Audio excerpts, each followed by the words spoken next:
سلام به شما. امروز میخوایم یه نگاه دقیق تر بندازیم به یه کلمه‌ای که شاید خیلی شنیده باشید. association. به ظاهر ساده است، اما خب کلی معنی و کاربرد مختلف پشتش هست.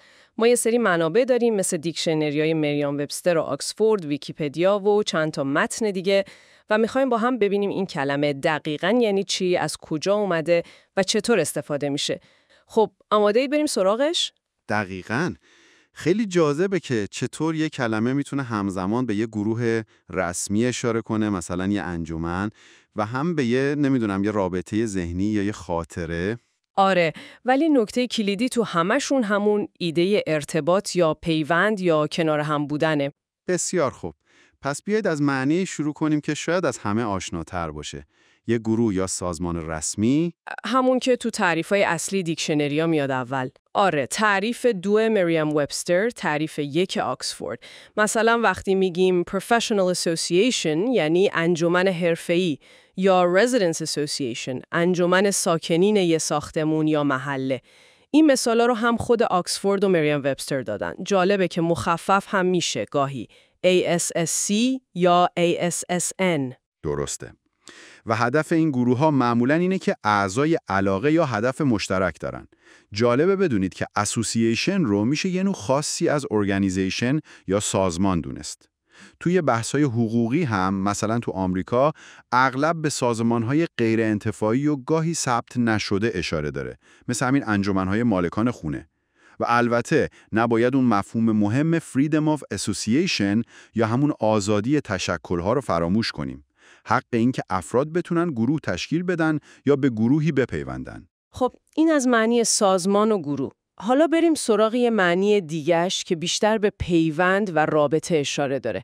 این میتونه بین آدم‌ها باشه، بین شرکت‌ها یا حتی بین چیزای مختلف. آره، تعریف 1B مریم وبستر و تعریف‌های 2 و 4 آکسفورد به این اشاره دارن. مثلا وقتی مریم وبستر میگه a long association with the firm یعنی یه سابقه همکاری طولانی با اون شرکت. یا آکسفورد مثال میزنه the association between housing and health یعنی اون ارتباطی که بین وضعیت مسکن و سلامت افراد وجود داره.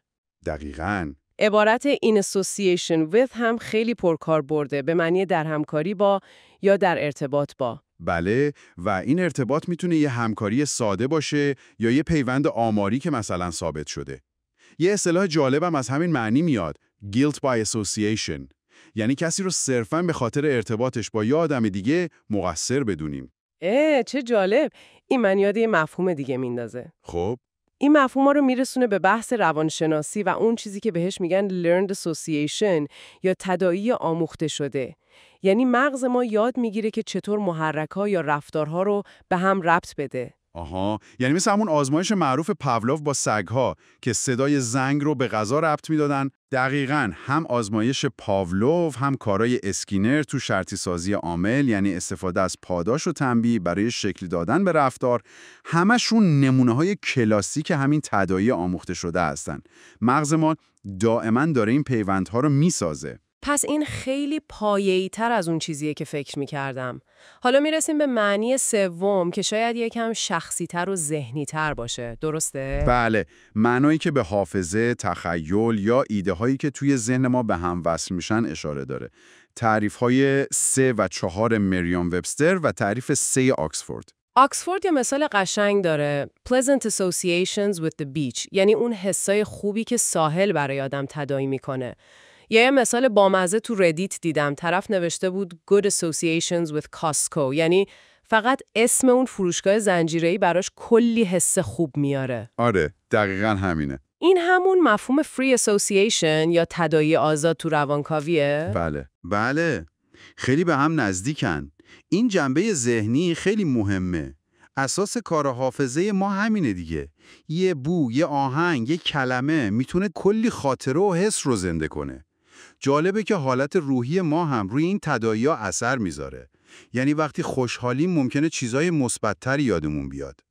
و حتی فراتر از این، مدل‌های زبانی کامپیوتری، همین هوش مصنوعی، سعی می‌کنن همین سمنتیک اسوسییشن یا تداعی معنایی بین کلمات رو یاد بگیرن. یعنی ببینن کدوم کلمات معمولاً با هم میان و چه ربطی به هم دارن. عجب. آره، بر اساس آمار و اینکه چطور تو متنای زیاد استفاده شدن. حتی یه آزمون هست به اسم Implicit Association Test یا IAT که سعی میکنه این پیوندهای ناخودآگاه ذهن ما رو اندازه بگیره.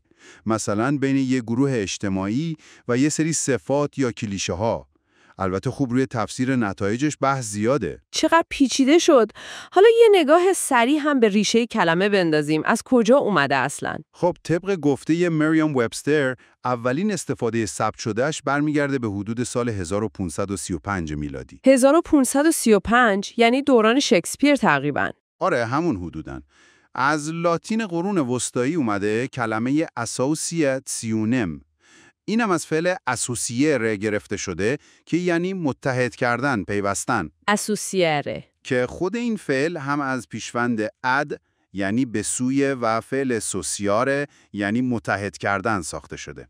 ریشه سوسیاره هم کلمه سوسیوس هست. سوسیوس؟ این آشناست، مثل سوسایتی؟ دقیقاً. سوسیوس یعنی همراه، شریک، متحد. و اگه خیلی عقب‌تر بریم میرسیم به ریشه اصلی‌تر توی زبان‌های هندو-اروپایی اولیه، یعنی سکیو که معنی پیروی کردن میده. پیروی کردن؟ چه ربطی داره؟ یعنی همراه کسی که ازش پیروی میکنی؟ احتمالاً. مسیر جالبیه واقعاً. از پیروی کردن به همراه و بعد متحد کردن و نهایتاً انجمن یا تداعی ذهنی. خیلی جالبه. خب یه بار دیگه تلفظش رو مرور کنیم. حتماً. هر دوتا رایجه. Association، Association Association. و Association. Association. بسیار خوب. بله. جمع‌بندی کنیم. دیدیم که Association چقدر کلمه چند وجهیه. میتونه یه سازمان رسمی باشه مثل یه انجمن، میتونه یه رابطه کاری یا اجتماعی باشه و میتونه یه پیوند ذهنی، یه خاطره، یه تداعی باشه. درسته.